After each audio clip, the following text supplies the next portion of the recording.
யார் இது?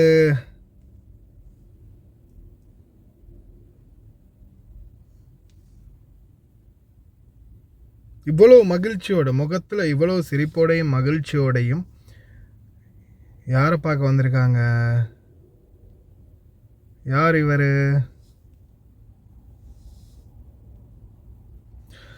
அஸ்ஸலாமு அலைக்கும் வரஹ்மத்துல்லாஹி வபரகாத்துஹு. அன்பார்ந்த அனைத்து உறவுகளுக்கும் இனிய இரவு வணக்கம். இதோ ஷிர்க் ஹராமான வேலை செஞ்சிட்டிங்க, இஸ்லாம் மதத்துக்கு இணை வச்சிட்டிங்க, இது மார்க்கத்திலே இல்லாத ஒன்று, உங்களுக்கெல்லாம் நரகம்தான். இஸ்லாம் மார்க்கத்தையே நீங்கள் கொச்சப்படுத்திட்டீங்க, அவமானப்படுத்திட்டீங்க, கேவலப்படுத்திட்டீங்க. உங்களுக்கெல்லாம் இப்படி செய்கிறதுக்கு எப்படி மனசு வந்துச்சு? நீங்கள்லாம் ஒரு முஸ்லீமா? பார்க்கல, உங்களுக்கு தெரியாது? இந்த மாதிரி எத்தனை போஸ்ட் எத்தனை கமெண்ட்ஸ் வந்திருக்குது தெரியுமா?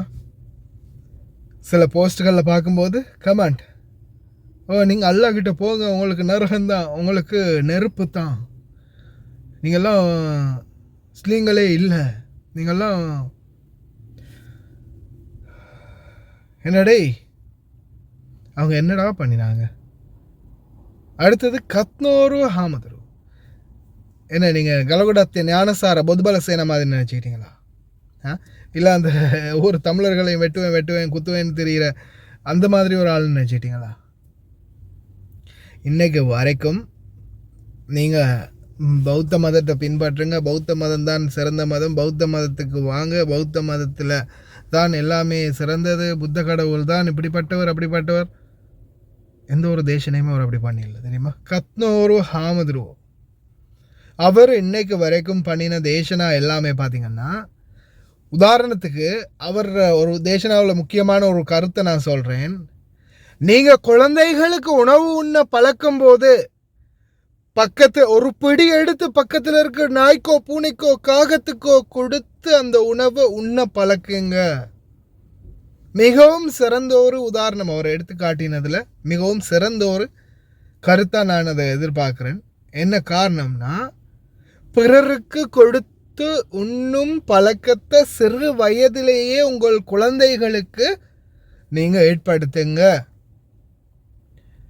யாராவது பக்கத்தில் இல்லாத பட்சத்திலையும் இருக்கிற காகத்துக்கு பூனைக்கு நாய்க்கு சரி கொடுக்க பழக்குங்க.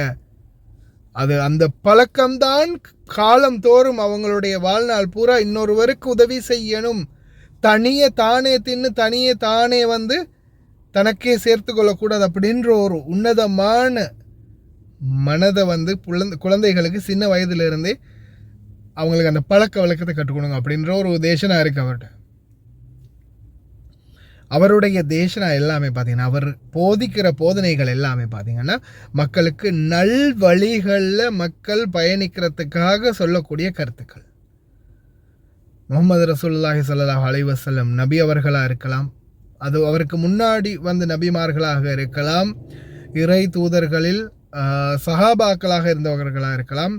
சஹாபாக்கள் சொல்லும் பல நற்கருத்துக்களையும் ரசூலுல்லாஹ் செவிமடுத்திருக்கிறாங்க.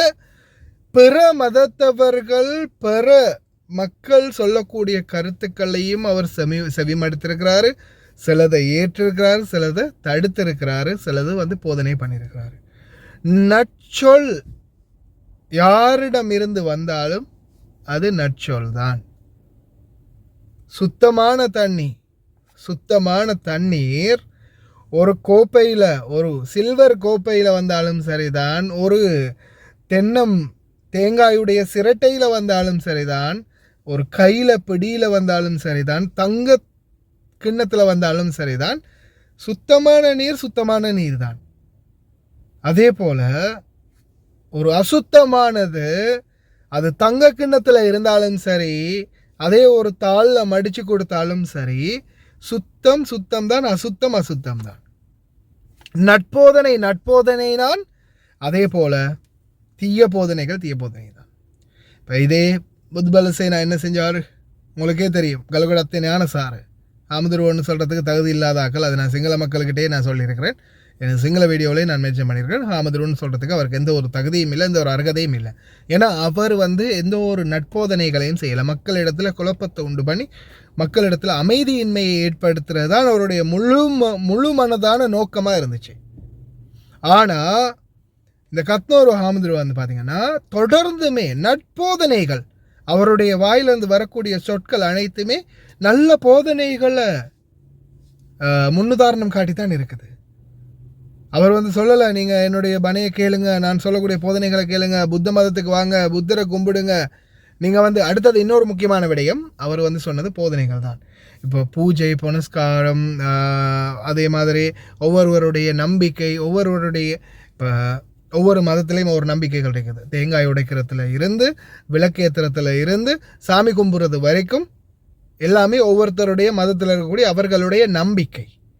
அந்த நம்பிக்கைகளை நீங்களும் பின்பற்றுங்க அப்படின்னு சொல்கிறதான் மத திணிப்பு மற்றும்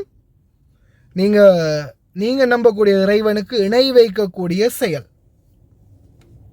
ஆனால் நல்ல போதனைகள், நல்ல சிந்தனைகள், நல்ல கருத்துக்களை ஒருத்தங்க சொல்லும்போது அது எந்த மதமாக இருந்தாலும் சரி, புத்த மதமாக இருந்தாலும் சரி, கிறிஸ்தவ மதமாக இருந்தாலும் சரி, இந்து மதமாக இருந்தாலும் சரி, எங்களுடைய இஸ்லாம் மதமாக இருந்தாலும் சரி, நல்ல போதனைகளை நல்ல விடயங்களை நீங்கள் தாராளமாக இந்த செவி மூலம் செவி மடுக்கலாம் அப்படின்றத இஸ்லாம் மார்க்கமே அனுமதிச்சிருக்குது. தீயதை தவிர்த்து கொள்ளுங்கள். அதுக்காக நீங்கள் நல்ல ஒரு பாட்டு போகுது மியூசிக்கோடுன்னா அது கேட்கணுமன்றதை இஸ்லாம் அனுமதிக்கலை. குத்தாட்டம் போடுங்கன்னு சொல்லலை.